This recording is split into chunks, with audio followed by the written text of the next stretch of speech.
अस्सलाम वालेकुम गाइस, उम्मीद है मेरे सब भाई ठीक होंगे। और आज जनाब मैं अभी इस टाइम उकाड़ा में हूँ। ये देखो जहाज़ खड़ा हुआ है, क्लियर आ रहा है ऐसे।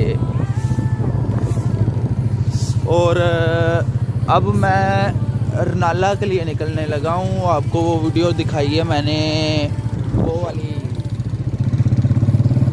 जो मैं गया था उधर बाला पीर 9 गज कब्र वाली, उधर 9 गज कब्र पे जाना है।